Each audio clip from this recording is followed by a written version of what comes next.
Allez. Dans cette équipe gouvernementale, certains anciens membres du gouvernement ont conservé leur fauteuil et d'autres permittés. Il s'agit du vice-premier ministre de la fonction publique, Jean-Pierre Liaou, Aimé Boji, ministre du budget, Alexis Guizaro aux infrastructures, Guy Londo à l'aménagement du territoire, Augustin Kibassa au Pétantique et Patrick Mouyaya à la communication et médias, et le docteur Samuel Roger Kamba à la santé, alors que Mouindo Zangui quitte l'enseignement supérieur et universitaire pour le développement rural, Molendo Sakombi qui part aux hydrocarbures et Julien Paloukou qui va au commerce extérieur. Parlons donc de Jean-Pierre Liaou. Bon, je pense que Jean-Pierre Liaou, le chef à la publicité, c'est un bon. C'était d'ailleurs devant Jean-Marie Samba, au studio Maman Guébi. C'était au studio Maman Guébi. C'est un bon, il est membre du parti. Vous allez vous rendre compte que là où il y a beaucoup plus les VPM, c'est sur 6, c'est 4 sont de l'Union pour la démocratie. C'est pour justifier qu'aujourd'hui, IDPS voudrait imposer la vision au fait de père fondateur. Si et seulement si on s'est fait bien entourer et qu'on est sûr des éléments qu'on a recrutés pour que nous puissions apporter de la joie de vivre à cette population qui souffre.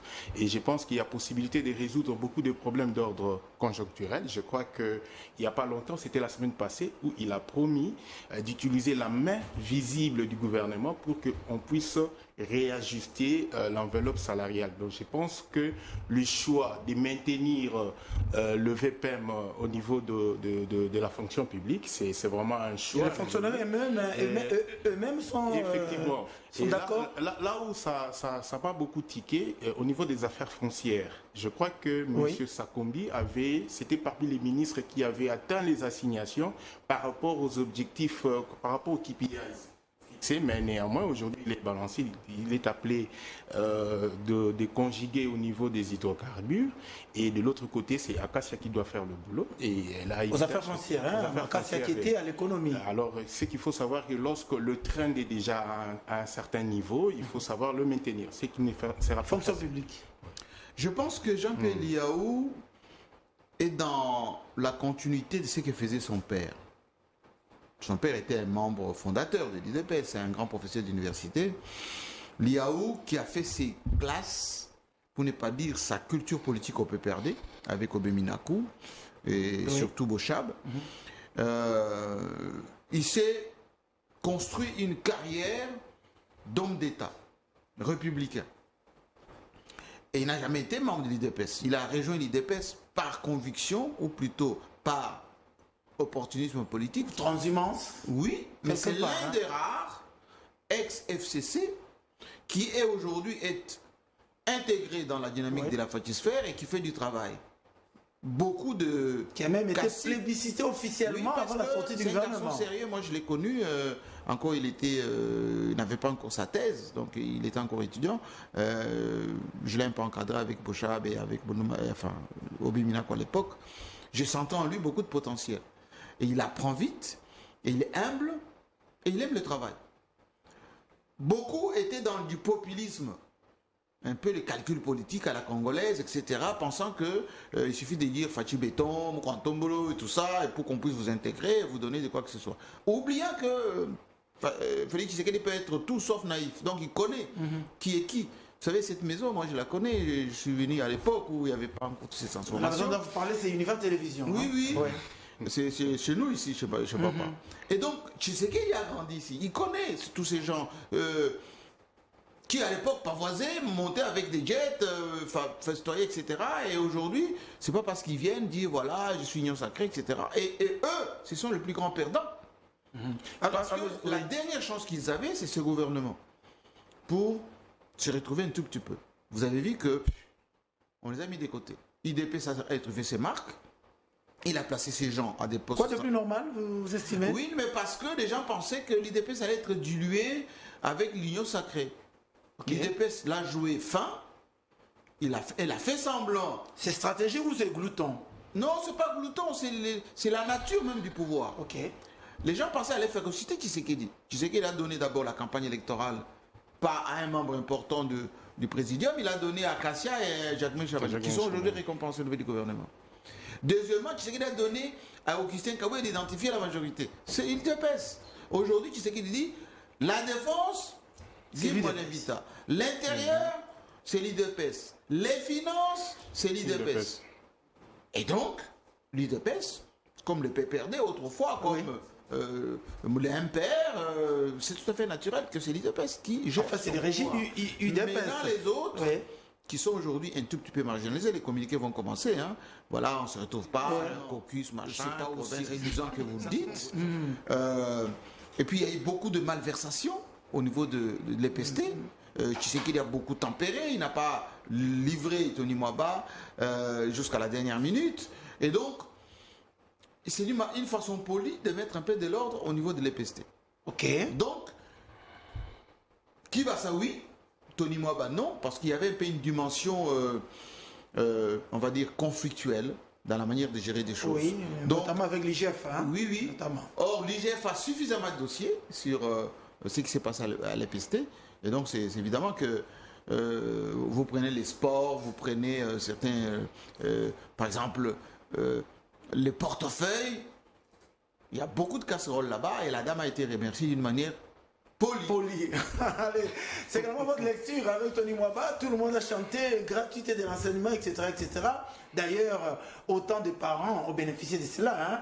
Mais bon, Tony Mwaba, il est peut-être moins remercié. C'est pas votre point de vue? Bon, dire qu'il est moins remercié, moi je ne pense pas, parce que ce qu'il faut savoir, il y a la gestion politique, il y a la gestion sur le plan légal, et il y a aussi la géopolitique aussi. Non, outre la géopolitique, mais il y a la légitimité. Nous sommes un peuple, lorsqu'il y a clameur publique, il faut faire attention. Je crois que le ministre des Finances, Nicolas Kazadi, on a payé les frais. On a payé les frais. Parce que lorsqu'on entre dans le fond du dossier, sur le plan légal, on peut dire qu'il n'est pas que laver ses mains et aller se reposer. Parce que lorsqu'on va examiner juridiquement ces dossiers, on se rendra compte que on peut le pénaliser pour dire qu'au fait, c'est pas lui le vrai coupable. Il a exécuté, il a été exécutant par le fait, même s'il a payé par procédure d'urgence, la procédure d'urgence relève d'une décision gouvernementale, dans la plupart des cas. Bon, maintenant, on se retrouve avec Tony Mwaba. Il a évolué avec la gratuité, mais dès le commencement de son mandat, il y avait déjà un couac avec les inspecteurs de l'IGF, avec la gestion des fonds publics. Et aujourd'hui, notre peuple a un regard par rapport à tout ce qui est maquillé IGF. Et là, il faut faire attention. Oui. Là, il y a une chose que M. Jean-Marie a dit, il faut avoir des vrais ambassadeurs, des gens qui sont à mesure de gérer la chose publique. Il s'agit ici de l'intérêt public. On ne vient pas s'exhiber parce qu'on a des compétences, on est professeur d'université, et de l'autre côté, on peut narguer tout le monde. À un certain moment... Vous avez l'impression qu'il a nargué tout le monde, oui. Ce qui s'est passé avec les inspecteurs, lorsqu'il a nargué les deux inspecteurs, tout en oubliant que derrière l'IGF, c'est la population congolaise. Parce qu'à un certain moment... Le peuple fatigué d'apprendre qu'aujourd'hui on a détourné 10 millions, on parle de... C'est chez nous où on détourne que 2 millions. Facilement. Donc à un certain moment, le président de la République dit ceci, pour la stabilité du gouvernement, nous maintenons les choses jusqu'au bout, mais à un certain moment, je vous dirai au revoir. C'est ce qui s'est passé. Alors nous sommes au moment où il faut fabriquer ou créer un déclic, soit... l'IDPS sera dilué dans le monde des détournements parce que la gestion politique va au-delà de ce qui doit être vécu par la population, alors qu'à un certain moment, on doit privilégier le boulot. On doit privilégier le travail, raison pour laquelle, lorsqu'il a parlé de M. Mwadiamvita, je disais qu'il vient d'abord occuper un secteur qui, dans la plupart des cas, gérer tous ces gens-là dans les secteurs sécuritaires, ce n'est pas facile.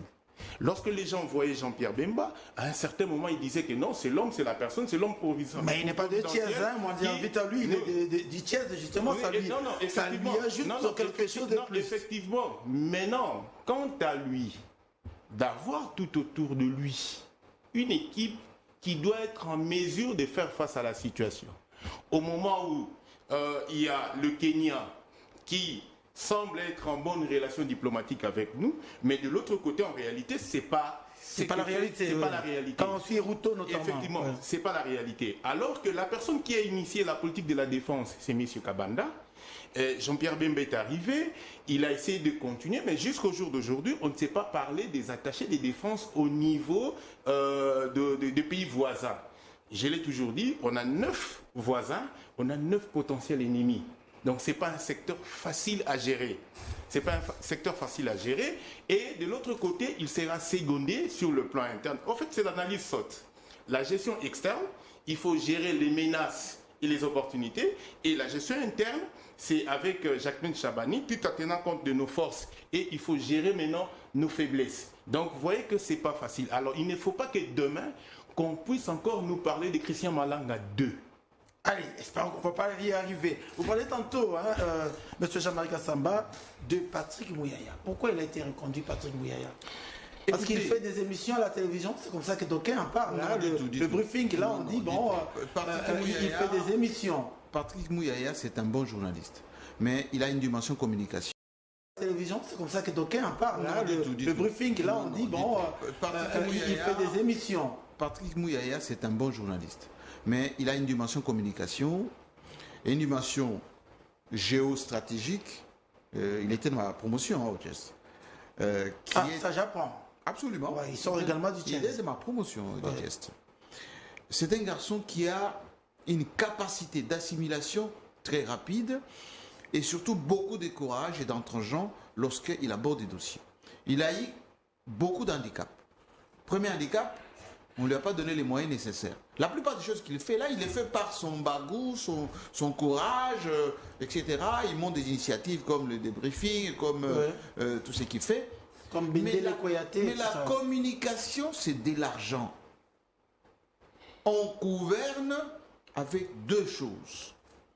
Un, la gestion de la sécurité. Avec beaucoup d'argent investi dans le renseignement, dans l'équipement, dans ce qu'on appelle la surveillance du territoire et des institutions. Deux, on gouverne avec de la communication, pas de l'information, de la communication. Notamment la communication des crises pour des pays comme le nôtre. Or, vous avez un ministre qui n'a pas d'argent. Quand vous entendez des millions détournés, etc., lui, il lui manque... Moi, j'ai demandé au président de la République de nous donner l'argent pour les congrès. Oui. C'est à peine 500 000 dollars. 500 000 dollars. Jusqu'à maintenant, on n'en a pas de 500 000 dollars. Nous avons fait les états généraux de la communication. Il y a eu à peu près une centaine de recommandations. Jusqu'à aujourd'hui, même les comités, moi je suis rapporteur des comités de suivi de ces recommandations. On ne fait plus de réunions. Mais Mouyaya, comme membre du gouvernement, il ne peut pas se plaindre, il ne peut pas dire, voilà, on ne donne rien, etc. Il a fait ce qu'il pouvait. Mais Félix Tshisekedi a vu un ministre qui a affronté Kagame. Oui. Patrick Mouyaya est l'un des politiques congolais le plus menacé par Kagame, par les anti-RDC, avec son nouveau narratif, etc. Tout à fait. Et c'est un ex-FCC qui était l'un des fidèles de première heure, avec les Liaou et les autres, etc. Il est resté jusqu'à la dernière. Donc il a réussi à s'adapter, à se factiser, comme vous l'avez dit tantôt. Oui, oui. Maintenant qu'on l'a reconduit, qu'on lui donne les moyens, qu'on les laisse travailler, qu'on ne dise pas qu'il vient du Palou, il n'est pas de l'IDPS, il n'est pas de nôtres, etc. Est-ce que vous savez, par exemple, pendant la campagne électorale, il n'avait reçu aucune responsabilité. Pendant la campagne électorale du président. Pendant l'arrivée du pape, il était membre, comme les autres membres au niveau de l'organisation, etc. Donc il y avait une espèce de méfiance vis-à-vis de méfiance, on estime que la communication n'est pas si importante, alors que vous dites toujours que la guerre se gagne également par la communication. Pour le cabinet du président de la République, la dimension communication doit être désormais au centre de sa gouvernance.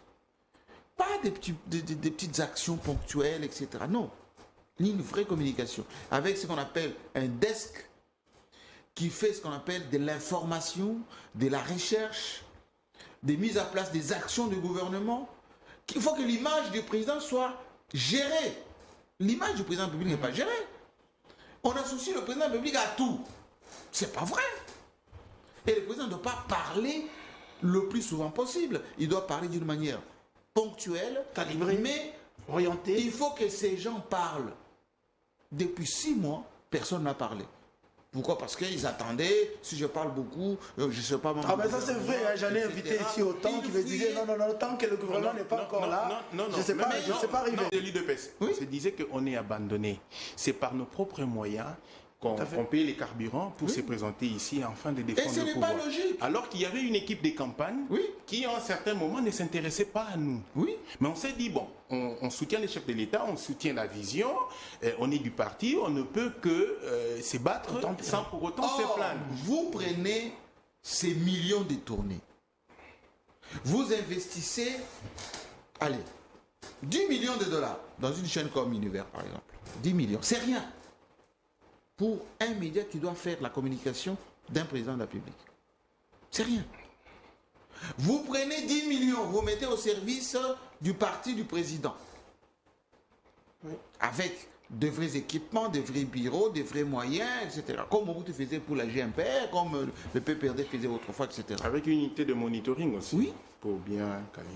Les gens vont travailler dans les règles de l'art. Et à ce tous les communicateurs de l'Union sacrée. Moi, je les connais tous. Oui. Mais ils boivent du noir. Ils sont abandonnés à leur titre. Jean-Marie Kassamba, d'accord, on va parler de Constant Moutamba à la justice. Hein. Fachi, Félix Tshisekedi disait autant de fois que la justice est malade, la justice congolaise. Elle est malade, Constant Moutamba, qui sort de l'opposition, un peu comme à l'Assemblée nationale, la dame qui est sortie du parti allez, comment elle s'appelle la dame qui représente l'opposition à l'Assemblée nationale. Ici, c'est Constant Moutamba au gouvernement. Qu'est-ce qu'on a à dire? Constant Moutamba, c'est le prototype type de la classe politique congolaise. C'est-à-dire s'adapter quand il faut, tourner sa casaque quand il faut. Moi, je l'ai connu jeune, identifié par Némi Mouilania comme jeune juriste kabiliste de son état, y compris même par sa tenue, tout à fait, sa chevelure, etc.